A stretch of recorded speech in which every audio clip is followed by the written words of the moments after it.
All right, guys, here we are in the kitchen. I just wanted to go over some of the meals that I am currently eating here for the contest. First off is my egg whites. I usually get about 2.5 cups. It's roughly around 60, 70 grams of protein. And I accompany that with a cup of rolled oats or a cup of Ezekiel cereal. I'll switch back and forth with these two. The cereal is a little bit different for this prep because it has almonds and stuff, and I've been trying to get in a little bit more fats, but it's so dense that it has actually more carbs per cup than the oats. Usually I have a hard time getting in carbs, but eating cereal, I mean, it's pretty simple, so I usually switch that up if my trainer wants me to get in more. So a cup of the Ezekiel cereal is usually around 75 grams of carbs, whereas a cup of the rolled oats is about 60, 64 grams. So I switch back and forth, like I said, accordingly. Next would be one of my least but yet most favorite is tilapia and yams. I do a lot of fish. I know a lot of people have been following me on Flex online, and I do a ton of fish like toward the middle throughout the end of the prep. Normally up to 5 times a day, but right now I'm only doing it once. The fish really helps with, really thinning out the skin, and it's a lighter protein, so you can actually eat there's been times where I've eaten up to a pound a day, but normally I'm getting around 12 ounces, and that's cooked weight, so roughly about 14 ounces. But with this, the yam, I started incorporating that a couple years ago during my carb up process, and I noticed that it keeps me really, really full. So I started using that just at the beginning of the diet because I noticed that the minute I start dieting, I start losing a lot of weight really fast, and this kind of keeps me, fuller longer. So especially during heavy back and leg days, I'll be eating this at least a couple times. So right now I'm doing just the egg whites and at least this meal once or twice a day.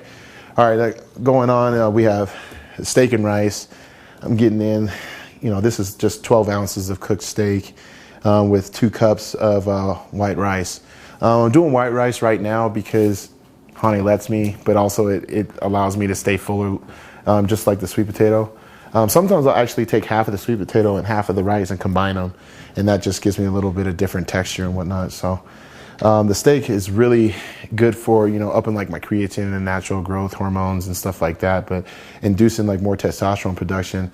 So I'll usually have this either before or right after I train, post-workout, after I do a shake or something, usually about 60 to 90 minutes after I do a post-workout shake. I try to get this meal in, this particular one. Usually if I'm training during the day, I usually get this about meal 3 or 4, and then I'll do it again. Right now I'm doing 2 steak meals, so it's usually the 3rd or 4th meal and then the 7th meal. And I'll do that 7th meal without any carbs. I'll just do it with veggies. And that's another thing. I don't really eat a whole lot of veggies in my diet.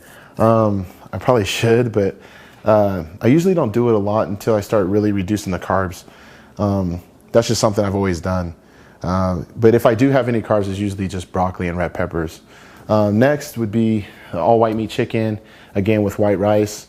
Chicken is obviously is very high protein. I've been doing it, since I've been bodybuilding really.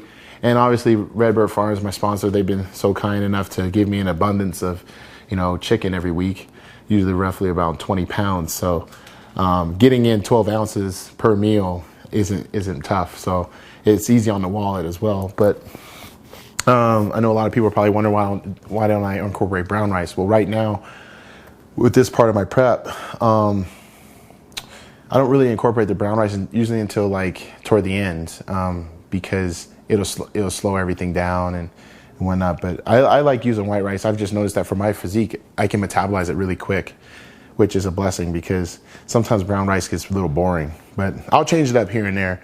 Like I said, I can change it up I can do all brown rice. I could do a mix where I could do white rice and sweet potato after I train.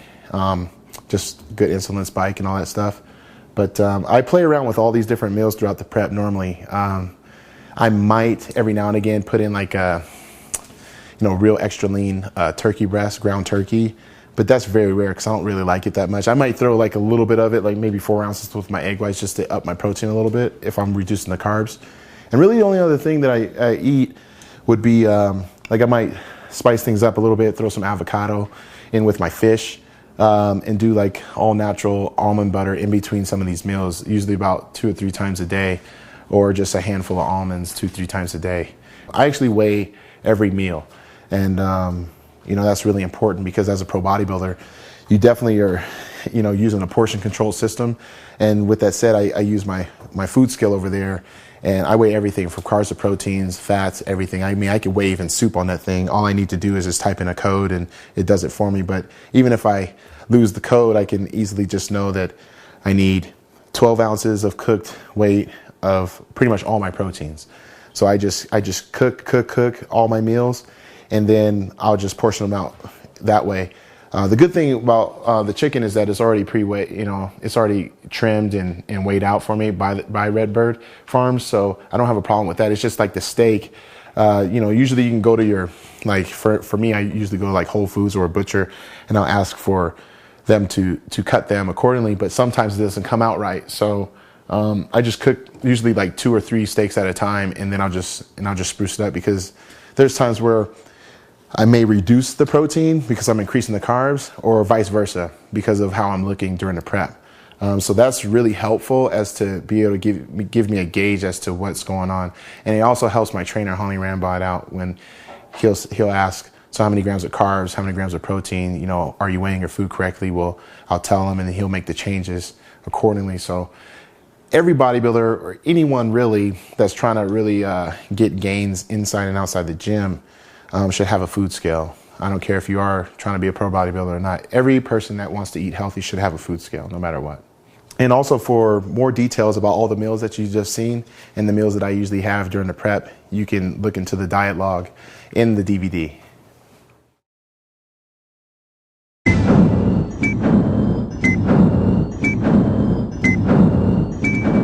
I've managed to be able to build some pretty decent sized delts. The only problem is that I have to continually, frequently train them, usually either once or twice a week, because of my biceps and triceps being larger.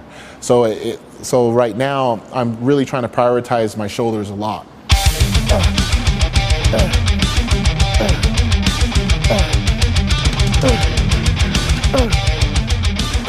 Normally I just, you know, do like 1 arm, 2 arm, and then, you know, just go as heavy as I could. But we're gonna do giant sets, and what that is that we're gonna start off with like 20 pounds, something very light, and, you know, crank out some reps with it, and then increase in weight 2 other sets, so a total of 3 sets. And we just go until we can't go anymore.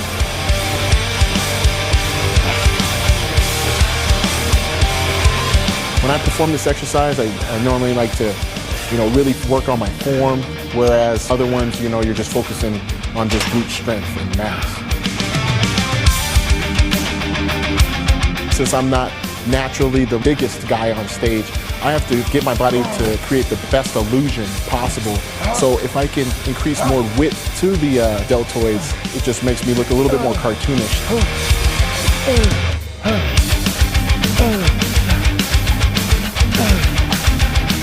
A lot of people, they like to use the mirror in the gym, use it to, you know, guide you through the workout as far as your form, and you know, less just to get yourself psyched up. I mean, that should all be in the mind, you know, not in what you see.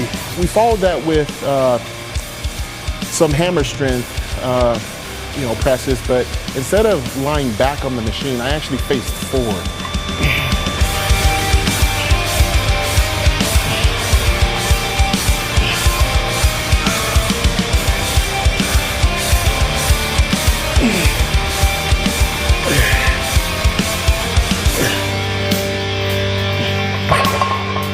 Right now, you know, you still want to train, you know, with good intensity, good poundage, but you got to train smart as well. So you don't want to risk of tearing anything, injuring yourself. But like I say, you still want to lift like a bodybuilder.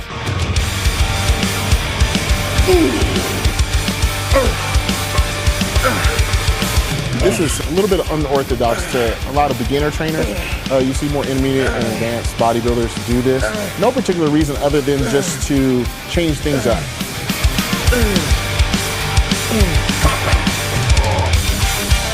third exercise was rear delts. Normally they're done on the machine where you're actually, standing a little bit upright like this and with the pad up against your chest. This movement is a little different.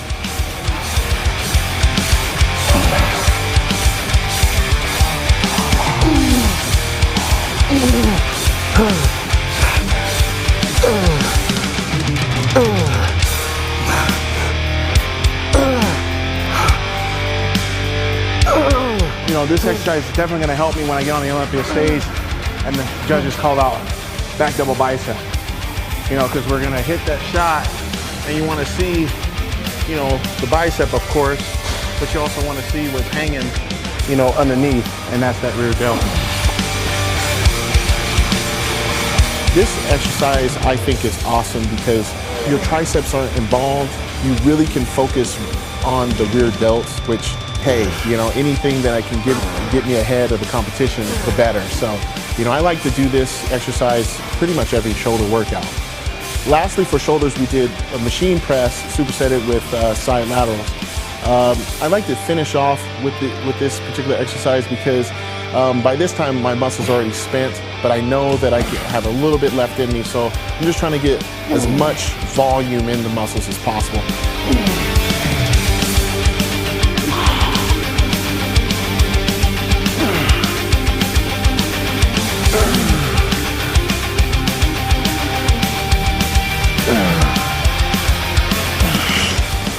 When I turn around and I get my first rep in, it's all business. So we'll call it a hard and soft focus. Soft focus is like right now, I'm kind of like, real out of it. And the hard focus is actually during the exercise where everything has to count.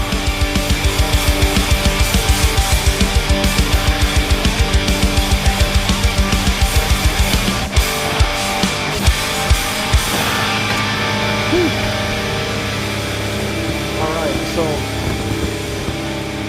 that does it.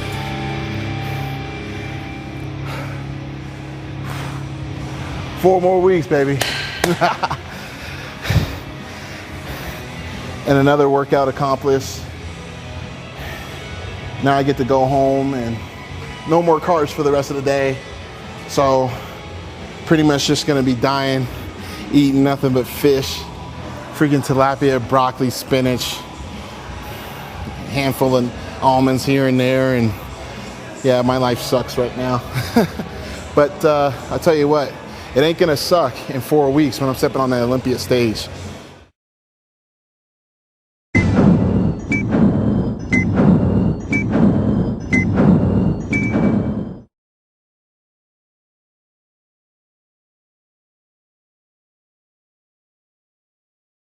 One of the cool things about being a professional bodybuilder and working for Flex Magazine is you get to do some cool projects. One of them in particular was doing our Flex Stream makeover, where I was able to pretty much handpick a gentleman. His name was Marcus Ricci, and he lived in Boston, Massachusetts. And I thought, Boston. I've been there a couple times. Let's go see how the guys over in Boston get down. Here to meet Marcus over at Evolve Fitness and pretty much just spend time with them and go over the training and just really just hang out. We had him, right in, and he has no idea we're showing up, so it's my job to put him through the paces today, so we're gonna have some fun with this.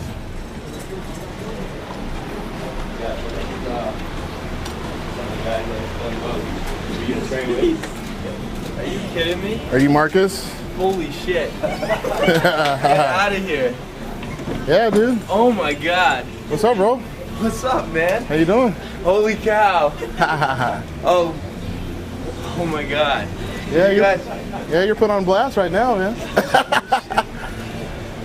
Yeah. What's up, man? Nothing much, man. No way. Yeah. No way, dude. Yeah, we came all the way out here to see you. Oh my god. Yeah. Oh, my heart's pounding right now. Yeah, what's your pulse now? I don't know, probably like 120. Yeah. So, all right, let's check out what he's doing at work. I'm just looking at shoes. I walked in there. He was shocked, of course. So I see a bunch of people come in with cameras. I see a big dude come in. I'm like, oh, there must be like a professional IFBB guy here,